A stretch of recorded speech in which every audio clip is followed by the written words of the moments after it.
வணக்கம். Tamil astro life பார்வையாளர்களுக்கு என்னுடைய மனமார்ந்த நன்றி.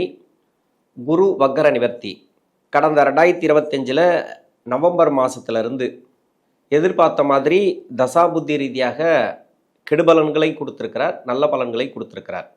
2026 மார்ச் 11ஆம் தேதி குரு வக்கர நிவர்த்தியாகி தசாபுத்தி ரீதியாக நல்ல ஒரு பலன்களை கொடுக்க போகிறார் இந்த குரு பகவான்.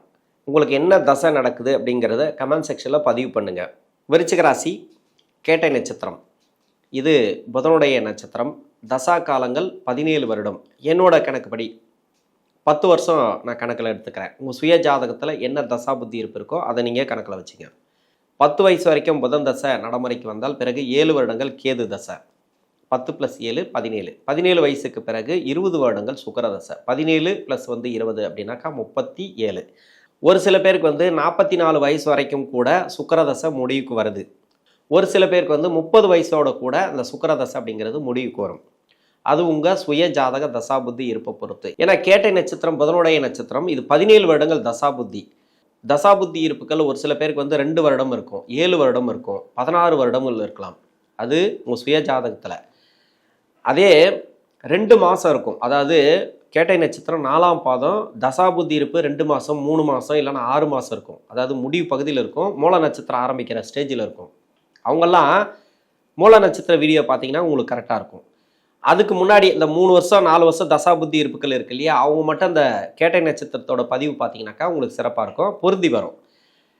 இப்போ உங்களுக்கு தசாபுத்தி ரீதியாக பார்த்தோம்னா 17 வயசு வரைக்கும் நான் எடுத்திருக்கிறேன். அதாவது கேது தசை எடுத்திருக்கிறேன். ஒரு சில பேருக்கு 12 வயசில் கூட கேது தசை முடியலாம்.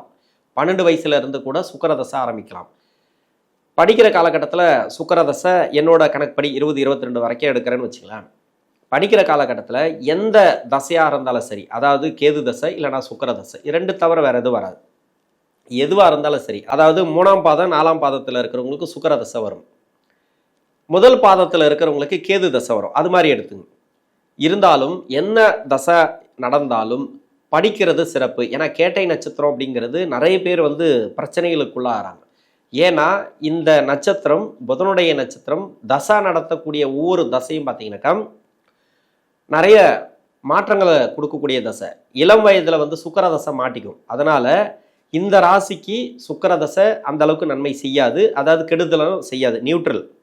அதாவது இந்த விருச்சிக ராசிக்கு லக்னத்தை பொறுத்துன்னு சொல்லலாம். ஏன் படிக்கிற காலகட்டத்தில் இவ்வளோ பேசுகிறேன் அப்படின்னாக்கா, படிப்பு ரொம்ப ரொம்ப முக்கியமானது. நீங்கள் எப்படி இருந்தாலும் சரி, நீங்கள் என்ன வேணால் பண்ணிட்டு போங்க உங்களுடைய பர்சனல் லைஃப்பில், படிச்சிருங்க. அதாவது 22 வயசுக்குள்ளே இல்லை 24 படிச்சுட்டே கூட இருங்க, தப்பே கிடையாது. எவ்வளோ படிக்கிறீங்களோ அந்த அளவுக்கு உங்களுக்கு லைஃப் நல்லாயிருக்கும். இல்லைன்ற பட்சத்தில் நிறைய ஏமாற்றங்களை பார்ப்பீங்க. சுக்கிரதசையிலேயே நிறைய ஏமாற்றங்கள் இருக்கும். அதனால் பொதுவாகவே எல்லாருக்கும் இது பொதுவாக சொல்கிறேன். ஏன்னா ஒரு சில லக்கணங்களுக்கு ரொம்ப மோசமாக இருக்குது அந்த கேட்டை நட்சத்திரத்துக்கு. இந்த கடக லக்கணம், சிம்ம லக்கணத்துக்கெல்லாம் அந்த சுக்கிரதசை அப்படிங்கிறது கொஞ்சம் கூட நல்லது பண்ணலை, நிறைய கஷ்டப்படுறாங்க. அதனால் சொல்கிறேன். மற்றபடி லக்ன யோகமாக இந்த சுக்கிர பகவான் வந்துட்டால் சிறப்பு. அது மாதிரி இருக்கக்கூடிய நபர்களுக்கு நல்லாவே இருக்கும் அப்படின்னு எடுத்துக்கலாம். இப்போ குருவுடைய வக்கர நிவர்த்தி.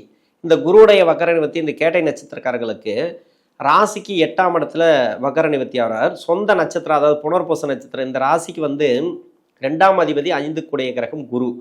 இவர் நல்லா இருந்தால் மட்டும்தான் உங்களுக்கு பொருளாதார ரீதியாக நல்லாவும் இருக்கும், படிப்பு ரீதியாக நல்லாவும் இருக்கும். இப்போ படிப்பு சிறப்புன்னு சொல்லிட்டேன். இப்போ படிப்பெல்லாம் முடிச்சுட்டு வேலை வாய்ப்பு ட்ரை பண்ணுறீங்க அப்படின்னா இந்த சுக்கிர தசை இருக்கு இல்லையா, 20 வயசுக்கு மேலே இப்போ வேலை தேடக்கூடிய நபர்களுக்கு வேலை வாய்ப்பு சிறப்பு. வேலை வாய்ப்பில் அவ்வளோ சூப்பராக இருக்கும். வெளிநாடு சம்மந்தப்பட்ட வேலை இல்லைனாக்கா இங்கே இருந்து கூட நீங்கள் ட்ரை பண்ணுறீங்க இல்லையா, படித்த படிப்புக்கு ஏற்ற வேலை. இது வரைக்கும் முயற்சி பண்ணியிருப்பீங்க. ஒரு 3-4 வருஷமாக ஒரு சில பேருக்கு வேலை அமைஞ்சிருக்காது. வேலை அமைஞ்சிருந்தாலும் திருப்தியாக இருக்காது. நீங்கள் நினச்ச மாதிரி வேலை அமைஞ்சிருக்காது. ஒரு சம்பளமோ அந்த அளவுக்கு இருந்திருக்காது. ஏதோ ஒன்று போயிட்டுருக்கோம், அது மாதிரி இருக்கலாம். அது மாதிரி இருக்கிறவங்களுக்கு சிறப்பாக இருக்கும். ஒரு சில பேருக்கு நல்ல ஒரு வேலை வாய்ப்பு அமைஞ்சிருக்கலாம். அவங்களுக்கு ப்ரொமோஷன்லாம் கிடைக்கிறதுக்கான அதிகப்படியான வாய்ப்பு இருக்குது. ஏன்னா இந்த குரு பகவான் 2023 23 மட்டும் இல்லை, 22 கிட்டத்தட்ட உங்களுக்கு நிறைய ப்ராப்ளத்தை கொடுத்தது. கடந்த 3 வருஷமாக எடுத்துக்கலாமே. 6, 7, 8 இருக்கும்போது இப்போ 8ஆம் இடத்துல தான் வக்கர நிவர்த்தி ஆகிறார். இது மாதிரியான காலகட்டத்தில் கடந்த 3 வருஷமாக நிறைய பொருளாதார ரீதியாக பிரச்சனை, தொழில் வேலை வாய்ப்பெல்லாம் ஒரு சில பேருக்கு பாதிச்சிருக்கு. இது சுக்கிரதசை சரியில்லைன்னா இன்னும் மோசமாக இருக்கும். சுக்கிரதசை ஓரளவுக்கு நல்லா இருந்துச்சுனாக்கா ஓரளவுக்கு நல்லபடியாக போயிட்டுருக்கும் ஒரு சில பேருக்கு. சுக்கிரதசை வந்து ஏன்னா இந்த ராசிக்கு வந்து நியூட்ரல் தான், இருக்கிற இடத்த வச்சு தான் அந்த பலன்களை கொடுக்கும். சுக்கிரதசை வந்துச்சு எனக்கு வந்து அதை கொடுக்கும் இதை கொடுக்கும் அப்படின்னு நம்ம நினச்சிக்க முடியாது. அது வந்து சுய ஜாதகத்தில் இருக்கணும். நல்ல ஒரு சுப தொடர்பில் இருந்தால், சுபகிரக நட்சத்திரமாக இருந்தால் அருமையாக இருக்கும். இவரெல்லாம் வந்து அந்த அளவுக்கு கொடுக்கறது இவர் தடுக்கவே முடியாது. 20 வருஷம் சிறப்பாக கொடுத்துருவார் சுக்கிர பகவான். இன்னும் லக்ன யோகராக வந்தால் அவ்வளோ சிறப்பு. அது மாதிரி கொடுத்துருக்கலாம். அது மாதிரி இருக்கிறவங்களுக்கு நல்லாயிருக்கும். இப்போ யாரெல்லாம் கஷ்டப்படுறீங்களோ அதுலேயும் 24 எண்டுலேருந்து வேலை ரீதியாக நிறைய பாதிக்கப்பட்ட நபர்களுக்கு இப்போ சிறப்பாக இருக்கும். வேலையில் சூப்பராக இருக்கும். வேலைலாம் நீங்கள் கவலையப்பட தேவையில்ல.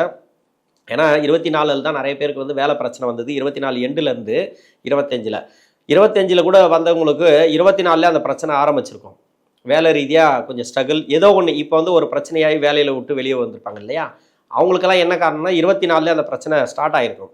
அதனோட அங்கே பண்ண தப்பு தான் 25 வந்து மாட்டியிருப்பாங்க. ஏதோ ஒன்று வகையில் வெளியேற்றிருப்பாங்க. இல்லை கான்ட்ராக்ட் பேசிக்கில் வந்து வேலை முடிஞ்சிருக்கும். இல்லை வேறு ஒரு ஊருக்கு போகிற மாதிரி ட்ரான்ஸ்ஃபர் பண்ணுவாங்க. இல்லைனா வேறு எங்கன்னா வேலை பார்த்துக்கன்னு சொல்லுவாங்க. இது மாதிரி நிறைய ப்ராப்ளத்தை கொடுத்துருந்தால் இப்போ நல்ல ஒரு மாற்றங்கள் வேலை ரீதியாக அருமையாக இருக்கும். உங்களுக்கு சிறப்பாக இருக்கும். அருமையாக சொல்கிறேன். என்னை பொறுத்த வரைக்கும் என்னன்னாக்கா குரு வக்ர நிவர்த்திக்கு பிறகு தான் இந்த சுக்கிரதசையில் இருக்கிறவங்களுக்கு யாராருக்கெல்லாம் கஷ்டத்தில் இருக்கிறீங்களோ அவங்களுக்கு நல்ல ஒரு அதை வேலை தொழில் எல்லாமே தொழில் செய்யக்கூடிய நபர்கள் கூட நிறைய கடன் பிரச்சனையில் இருப்பீங்க. மணி லாக் ஆகிருக்கும். இது எல்லாமே வர்றதுக்கு உண்டான வாய்ப்புகள் அதிகமாக இருக்குது. நல்ல வியாபாரம் ஆகும். இப்போ பிஸ்னஸ்ஸு தொழில் எல்லாமே வந்து பிக்கப் ஆகக்கூடிய சூழ்நிலை இந்த சுக்கிரதசையில் இருக்கிறவங்களுக்கு. திருமணத்துக்காக முயற்சி பண்ணுவீங்க. திருமணம் அப்படிங்கிறது இந்த சுக்கிரதசை ஆரம்பித்து முதல் 10 வருஷம் முடிஞ்சு 2வது 10 வருஷம் ஆரம்பிக்குது இல்லையா, அதாவது சுக்கிரதசை சனி புத்தி அப்படி இல்லைனாக்கா ராகு புத்தியில் இருக்கிறவங்களுக்கெல்லாம் திருமணம் கன்ஃபார்மாக கூடி வந்துடும். இந்த குரு வக்ர நிவர்த்திக்கு பிறகு அருமையாக இருக்கும். அதாவது சுக்கிரதசை ராகு புத்தி என்ன வயசாக இருந்தாலும் சரி, அதாவது சின்ன வயசாக இருக்கக்கூடாது.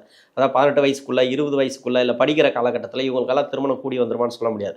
ஒரு சில பேர் படிச்சுன்னு இருப்பாங்க, படிப்பு எக்ஸ்டெண்ட் பண்ணுவாங்க, வெளிநாடு போய் படிப்பாங்க, அவங்களுக்கெல்லாம் ஓகே. நீங்கள் எடுக்கக்கூடிய முயற்சிகள் சிறப்பு. நீங்கள் படிப்பு சார்ந்த முயற்சி எடுத்தீங்கன்னா நல்லாயிருக்கும். இல்லை திருமணத்துக்காக முயற்சி பண்ணிங்கன்னா நல்லாயிருக்கும். கணவன் மனைக்குள்ளே ப்ராப்ளம் திருமணம் ஆகி அப்படின்னாக்கா அந்த ப்ராப்ளம் சால்வ் ஆகும். அப்போ அந்த ஒற்றுமை இன்னொன்று வந்து நல்ல ஒரு வளர்ச்சி அது மாதிரி வந்து நிறைய எடுத்துக்கலாம். பின்னாடி இருக்கக்கூடிய 10 வருஷத்துலையும் உங்களுக்கு நல்லாயிருக்கும் அப்படின்னு எடுத்துக்கலாம். இந்த சுக்கிரதசையில் 37 வயசுலேருந்து 43 வயசு வரைக்கும் சூரிய தசை. சூரியன் இந்த ராசிக்கு 10ஆம் அதிபதி, ஜீவனஸ்தானாதிபதி. இந்த தசை உங்களுக்கு சிறப்பு.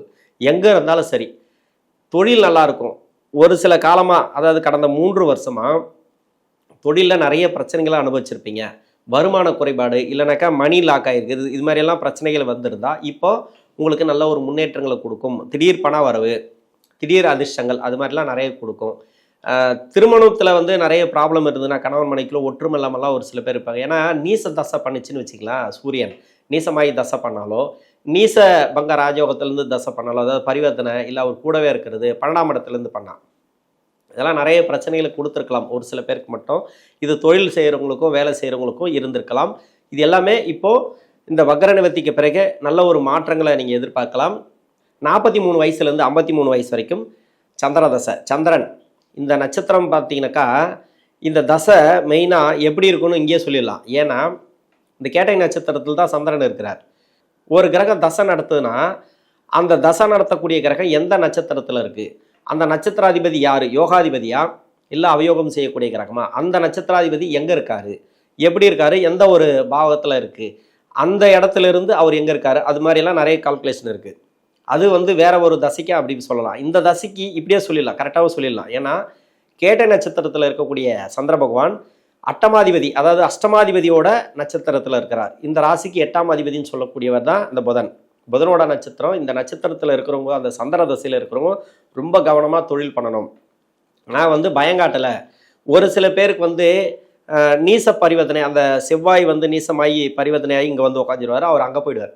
அது மாதிரி இருக்கிறவங்களுக்கும் இத்தனைக்கும் நீச பரிவர்த்தனை அதுக்குண்டான பலன்களை கொடுக்கும். ஒரு பக்கம் நல்லதும் பண்ணும், ஒரு பக்கம் கெடுதலும் பண்ணும். குடும்ப வாழ்க்கையில் கொஞ்சம் பிரச்சனைகளை கொடுக்கும். கணவன் மனைக்குள்ள பிரச்சனைகள் கொடுக்கும். ஏன்னா பரிவர்த்தனை கிரகம் யாருன்னாக்கா நீசமான மங்களக்காரகன் சொல்லக்கூடிய செவ்வாய். அதாவது நீச பரிவர்த்தனையாகி நடத்திருந்தா. இன்னொன்று நீசபங்க ராஜயோகத்தில் இருக்கிறவங்களுக்கு சிறப்பு. அதாவது இந்த செவ்வாய் உச்ச வீட்டில் இருந்தாலோ இல்லை இதே கூட ஆட்சி வீட்டில் இருந்தாலோ இல்லை 6ஆம் இடத்துல இருந்தாலோ ஆட்சி பெற்றிருந்தாலோ இது வந்து நீசபங்க ராஜயோகத்தில் வந்துடும். இருந்தாலும் அதுக்குண்டான 6ஆம் அதிபதிக்கு உண்டான பலனை கொடுக்கும். தொழில் செய்யக்கூடிய நபர்களுக்கு கடனை கொடுத்துரும். தொழில் செய்கிறவங்க மட்டும் கொஞ்சம் பார்த்து பண்ணணும். எம்ப்ளாயாக இருக்கிறவங்களுக்கு சிறப்பு. இப்போ வந்து வக்ர நிவர்த்திக்கு பிறகு என்னென்னா வேலை ரீதியாக நிறைய பேர் ப்ராப்ளத்தை அனுபவிச்சிருப்பீங்களே, அந்த வேலை ரீதியாக இருக்கக்கூடிய ப்ராப்ளம் சால்வ் ஆகும். இப்போ வேலை கிடைக்கும், வேலை மாற்றங்கள், இது மாதிரி நிறைய எதிர்பார்ப்புகள் பூர்த்தியாகும். எந்த வயசில் சந்திர பகவான் தசை வந்தாலும் சரி, உங்கள் சுய ஜாதகத்தை பொறுத்து, அதாவது தசாபுத்தி ஒரு சில பேருக்கு வந்து 7-8 வருஷம் முன்ன பின்ன வரலாம். அதை நீங்கள் பார்த்துங்க. இது வந்து பரிவர்த்தனை கிரகத்துக்கும் இன்னொன்று நீசபங்க கிரகத்துக்கும் நான் சொல்லிட்டேன். வேறு எங்கேருந்து தசை பண்ணாலும் சரி, இந்த சந்திர தசையில் கொஞ்சம் பாதிச்சிருப்பீங்க. நிறைய மைண்டெல்லாம் பாதிச்சிருக்கோம், மனநலம் பாதிச்சிருக்கோம், நிறைய மன அழுத்தத்தை கொடுத்துருக்கோம். அதுலேயும் வந்து சனி பகவான் வந்து நகரக்கூடிய இடங்கள் பரவாயில்ல, 4-5 தான். உங்களுக்கு 7.5 சனியாக இருந்தால் நிறைய வச்சு ரொம்ப காயப்படுத்தியிருக்கோம் மனசை, அது மாதிரிலாம் பண்ணியிருக்கோம். இந்த சந்திர தசையில் இருக்கிறவங்களுக்கு ஓரளவுக்கு இப்போ குருவுடைய நகர்வுகள் கடந்த 3 வருஷமாக உங்களுக்கு ப்ராப்ளத்தை கொடுத்துருக்கலாம். இப்போ சிறப்பு, அருமையான உங்களுக்கு டைம் அப்படின்னு சொல்லலாம். மற்றபடி இந்த சந்திர பகவானும் செவ்வாயும் அவரோட வீட்டில் இவரோட வீட்டில் அவர், இந்த நீச பரிவர்த்தனை இருக்கிறவங்க மட்டும் கொஞ்சம் கவனமாக தொழில் பண்ணுங்கள். மற்றபடி எம்ப்ளாய் எல்லாம் கொஞ்சம் முயற்சி பண்ணாதான் ப்ரொமோஷன் கிடைக்கிறது, இடமாற்றங்கள், இது மாதிரி. வேறு எங்கேருந்து தசை பண்ணாலும், அதாவது சந்திரனுக்கு நட்சத்திராதிபதியை மெயினாக பார்த்தாகணும். அது மாதிரி இருந்துச்சுனாக்கா இந்த வீடு கொடுத்த கிரகம் செவ்வாய் வேறு எங்கே இருந்தாலும் சரி, இந்த நட்சத்திராதிபதியோட வேலையை செய்யும், நிறைய கஷ்டத்தை கொடுக்கும். இந்த சந்திர தசையானது கவனமாக நீங்கள் தொழில் பண்ணுங்கள், வேலையை பாருங்கள். 53 வயசுலேருந்து 60 வயசு வரைக்கும் செவ்வாய் தசை. செவ்வாய் 6ஆம் அதிபதி தசை. நிறைய பேருக்கு கடன் இருக்கும், அந்த கடன் பிரச்சனை தீரும், நோய் நொடி பிரச்சனை தீரும், மருத்துவ செலவுகள் கம்மியாகும். ஏன்னா மருத்துவம் எடுக்கணும்னு நினச்சிருந்தீங்கன்னாக்கா இப்போ மருத்துவம் எடுக்கலாம். நல்ல ஒரு நிம்மதியான ஒரு லைஃப் அமையும். இது வரைக்கும் நீங்கள் கஷ்டப்பட்டிருப்பீங்க, இப்போ குரு வக்கர நிவர்த்திக்கு பிறகு நல்லாவே இருக்கும். இதில் வந்து சனியுடைய தலையிடுதல் இப்போ கிடையாது. அதிகபட்சமாக பார்த்தீங்கன்னாக்கா அந்த குரு லக்னத்துக்கு 4ஆம் இடத்துலையோ லக்ன பாவத்துக்கு வந்து 4ஆம் அதிபதி நட்சத்திரத்தில் இருந்தால் 24லேருந்து ஒரு சில பேருக்கு பிரச்சனைகள் இருக்கலாம். இந்த செவ்வாய் தசையில் இருக்கிறவங்களுக்கு வேலை பிரச்சனை அது இதுன்னு கொடுத்துருக்கலாம். அது வந்து இப்போ கிளியர் ஆகிடும், கன்ஃபார்மாக கிளியர் ஆகும். 60 வயசுலேருந்து 78 வயசு வரைக்கும் ராகு தசை. இந்த ராகு அப்படிங்கிறது சிறப்பு. இந்த கேட்டை நட்சத்திரக்காரர்களுக்கு அவ்வளோ அருமையாக இருக்கும். சனியோட வீட்டில் இருந்தால் கொஞ்சம் பார்த்து தொழில் பண்ணுங்கள். எப்போவுமே எந்த ஒரு பயிற்சி ஆனாலும் சரி, நீங்கள் கொஞ்சம் பார்த்து தான் நீங்கள் தொழில் பண்ணணும். சனி பயிற்சி, ராகு கேது பயிற்சி, குரு பயிற்சி, இது எல்லாமே நல்லா பண்ணும், அதாவது நல்லது பண்ணும் அப்படின்னு நம்ம சொல்லிட முடியாது. அது வந்து உங்கள் சுய ஜாதகத்தை பார்க்கணும். ஏன்னா சனியோட வீட்டில் இருந்தால் அவர் என்ன கொடுக்கணுமோ அதை தான் கொடுப்பாரு. இந்த லக்னத்துக்கோ இந்த ராசிக்கோ சனி பகவான் தசை அப்படிங்கிறது நன்மை செய்யாது. 3ஆம் இடத்துல என்ன ஒன்று கூட இருந்தால் பரவாயில்ல, 3ஆம் இடத்துல இருந்தாலும் அதுக்குண்டான கெடுபலங்களை சனி பகவான் கொடுக்க தான் பார்ப்பார். தொழில் செய்கிறவங்க கொஞ்சம் உஷாராக பண்ணுங்கள் ராகு தசையில். மற்றபடி வேறு எங்கேருந்து தசை பண்ணாலும் உங்களுக்கு சிறப்பு. 8ஆம் இடத்துல இருந்து தசை பண்ணால் கொஞ்சம் கவனமாக இருக்கணும். அதாவது புதனோட வீட்டில் இருந்து தசை பண்ணாலும் தொழில் செய்யக்கூடிய நபர்கள் கொஞ்சம் கவனமாக பண்ணணும். எம்ப்ளாய்க்கு நல்ல ஒரு முன்னேற்றம். குரு வக்கர நிவர்த்திக்கு பிறகு நிறைய மாற்றங்களை பார்ப்பீங்க. அந்த கேட்டை நட்சத்திரக்காரர்கள் வீடு கட்டுறது, ப்ராப்பர்ட்டி சேர்க்கை, நீங்கள் எதெல்லாம் முயற்சி பண்ணீங்களோ இதுக்கு முன்னாடி அத்தனையும் வெற்றி வாய்ப்புகள் உண்டு. 78 வயசுக்கு மேலே குரு தசை 16 வருடங்கள் 94 வயசு வரைக்கும். என்னோட கணக்குப்படி முன்னாடி கூட ஒரு சில பேருக்கு வரலாம், இன்னும் லென்த்தாக கூட ஒரு சில பேருக்கு வந்து அது கூட அதிகமாக கூட போகலாம். இந்த குரு தசை பின்னாடி வரக்கூடிய குரு தசை உடல்நலம் சம்மந்தப்பட்ட ப்ராப்ளம் இருந்துச்சுன்னா சால்வ் ஆகும். ஏன்னா மருத்துவம் அப்படிங்கிறது, ஏன்னா 6, 7, 8 வரும்போதெல்லாம் நிறைய மருத்துவ செலவுகள்லாம் கொடுத்துருப்பாங்க. இந்த வயசான காலகட்டத்தில் உடல்நலம் பாதிக்கும் அப்படின்னு தான் நம்ம எடுத்துக்கலாம். மெயினாக பார்த்தீங்கன்னாக்கா இள வயசு காலத்திலே பிரச்சனை வருது. ஒரு சில பேருக்கு வந்து வயசாகியும் நல்லா இருப்பாங்க, அது மாதிரி இருக்குது. அது வந்து சுய ஜாதகத்தை பொறுத்து. மருத்துவம் இருந்துச்சுன்னா கம்மியாகும். இதன் பிறகு பார்த்தீங்கன்னாக்கா நல்ல ஒரு ஆன்மீகம் சார்ந்து நல்ல ஒரு முன்னேற்றம், கோயில் குளம் போயிட்டு வர்றது, சுப விசேஷங்கள் வீட்டில் நடக்கிறது, உங்களுடைய வாரிசுகள் அப்படி இல்லைனா உங்களுடைய சந்ததிகள், அதாவது பேரப்பிள்ளைகள்லாம் பார்த்தீங்கன்னாக்கா அவ்வளோ சிறப்பாக இருப்பாங்க. அவங்களுக்கு வந்து ஒரு சுப விசேஷம் நடக்கிறது, இது மாதிரி வீட்டில் நிறைய சுப விசேஷங்கள் நடக்கும். சுப செலவுகள் அதிகமாக இருக்கும், சுப விரயங்கள் அதிகமாக இருக்கும். இந்த குரு வக்கர நிவர்த்திக்கு பிறகு நிறைய சுப விசேஷங்கள் தடைப்பட்டிருந்தனா இப்போல்லாம் நடக்க ஆரம்பிக்கும். நிறைய நீங்கள் என்னென்னலாம் பிளான் பண்ணியிருந்தீங்களோ, என்னென்னலாம் கடைசி காலத்தில் பார்க்கணும்னு நினச்சிங்களோ இப்போ சந்தோஷமாக பார்க்கலாம் இந்த குரு வக்கர நிவர்த்திக்கு பிறகு. இந்த விருச்சிக ராசியில் இருக்கக்கூடிய கேட்டை நட்சத்திரக்காரர்களுக்கு குருவுடைய வக்கர நிவர்த்தி, ராசிக்கு 8ஆம் இடத்துலேருந்து வக்கர நிவர்த்தி ஆகிறார். ஒரு நல்ல ஒரு மாற்றங்களை தசாபுத்தி ரீதியாக கொடுப்பார். நன்றி.